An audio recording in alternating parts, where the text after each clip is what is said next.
Welcome to Sravani's media.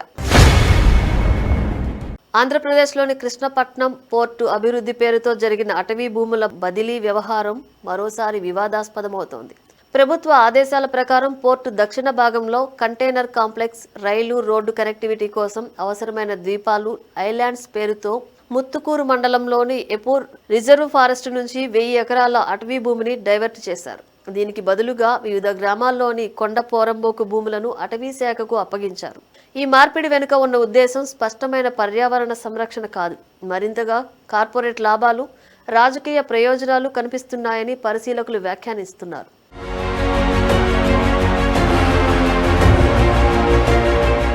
ప్రభుత్వ ఆదేశాల ప్రకారం 2012లో జారీ చేసిన జీవోఎంఎస్ నెంబర్ 571 ద్వారా ఈ భూమి బదిలీ జరిగింది. ఇందులో పంగలిలో 216 ఎకరాలు, వరికుంటపాడులో 230 ఎకరాలు, తురుపు ఎర్రబల్లిలో 468 ఎకరాలు, దేవరాజు సూరాయపల్లిలో 28 ఎకరాలు, గుడి నరవలో 88 ఎకరాల ప్రభుత్వ భూములను అటవీ శాఖకు ఇచ్చారు. ఈ భూములు ఎక్కువగా బంజరు లేదా కొండ ప్రాంతాలవి, అంటే అటవీ సంపదకు సమానమైన విలువ లేదు. అయితే డైవర్ట్ చేసిన 1000 ఎకరాల రిజర్వ్ ఫారెస్ట్ భాగం.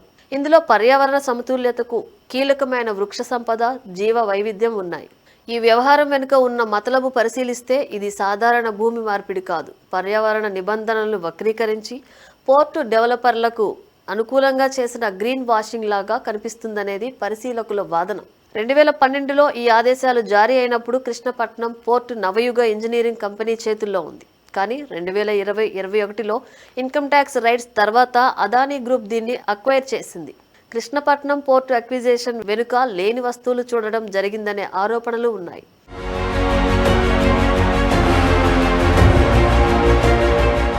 కృష్ణపట్నం పోర్టును అదానీ గ్రూప్ అక్వైర్ చేసిన వ్యవహారం వెనుక సంయుక్త కుట్ర లేదా ఒప్పందం ఆరోపణలు ఉన్నాయి. ఈ ఆరోపణలు ప్రభుత్వ ఏజెన్సీలు, income tax enforcement directorate, CBI వంటివి రాజకీయ నాయకుల మధ్య సమన్వయంతో పోర్టు యజమానులపై ఒత్తిడి తెచ్చి అదానీకి అనుకూలంగా విక్రయం చేయించారనేది ప్రధాన ఆరోపణ.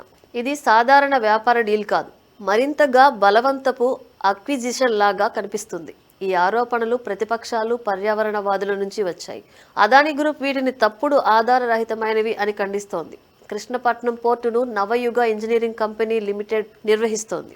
2012లో మొదటి ఇన్కమ్ ట్యాక్స్ రైట్స్ జరిగాయి. ఆ తర్వాత 2018 అక్టోబర్లో మరోసారి ఐటీ ఆఫీసర్ల నవయుగ ఆఫీసులు, ఎగ్జిక్యూటివ్ల నివాసాలపై సోదాలు చేశారు. ఇందులో ట్యాక్స్ ఎవేషన్, షెల్ కంపెనీల ద్వారా డబ్బు ల్యాండరింగ్, అన్డిస్క్లోజ్డ్ ఇన్వెస్ట్మెంట్స్ ఆరోపణలు ఉన్నాయి. నవయుగ గ్రూప్ ముఖ్యమంత్రి చంద్రబాబు నాయుడు సన్నిహితులు. ఇద్దరు ఒకే సామాజిక వర్గానికి చెందినవారు కావడం విశేషం.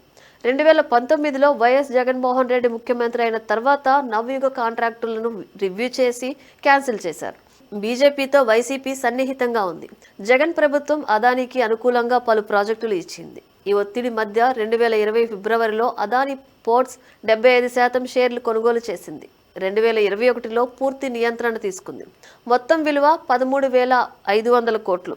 ఈ డీల్కు competition commission of India (CCI) ఆమోదం ఇచ్చింది.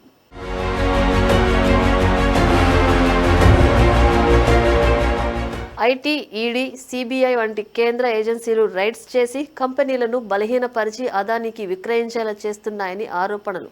ఉదాహరణకు నవయుగపై రైడ్స్ తర్వాత వారి ఆర్థిక స్థితి క్షీణించింది.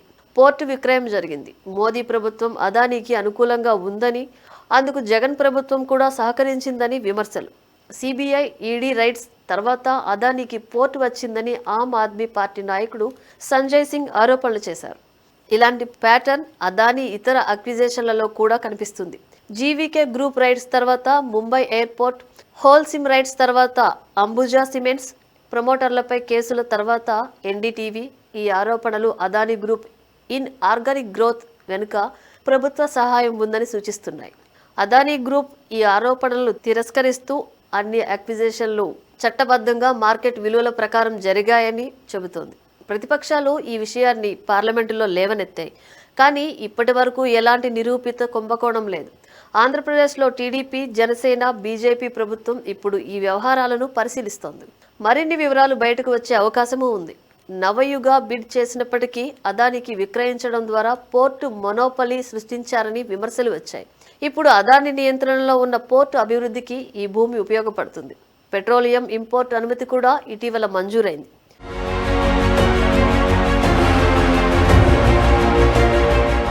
రిజర్వ్ ఫారెస్ట్ భూమిని డైవర్ట్ చేసి బదులుగా బంజరు భూములు ఇవ్వడం ద్వారా అటవీ సంపద నష్టం జరిగింది. ఈ భూముల్లో మ్యాంగ్రోవ్ ప్యాచెస్ ఉన్నాయని నేషనల్ గ్రీన్ ట్రిబ్యునల్ రిపోర్టులు చెబుతున్నాయి. ఇవి తీర ప్రాంత రక్షణకు కీలకం. అయితే ప్రభుత్వం ఈ మార్పిడిని సమాన విలువగా చూపించి గ్రామ సభల్లో అభ్యంతరాలు కూడా తహసీల్దారులు చర్యలు తీసుకున్నారు. ఇటువంటి వ్యవహారాలు ఆంధ్రప్రదేశ్లో ఫారెస్ట్ ల్యాండ్ ఎంక్రోచ్మెంట్ కాంట్రవర్సీలతో ముడిపడి ఉన్నాయి. ఉదాహరణకు మాజీ మంత్రి పెద్దిరెడ్డి రామచంద్రారెడ్డిపై 76.74 ఎకరాల ఫారెస్ట్ ల్యాండ్ గ్రాబ్ ఆరోపణలు ఉన్నాయి. డిప్యూటీ సీఎం పవన్ కళ్యాణ్ దీనిపై ప్రోబ్ ఆర్డర్ చేశారు. ఈ భూమి మార్పిడి మంత్రివర్గం నిర్ణయం ద్వారా జరిగింది. కానీ దీని వెనుక కార్పొరేట్ పొలిటికల్ నెక్సస్ కనిపిస్తుంది.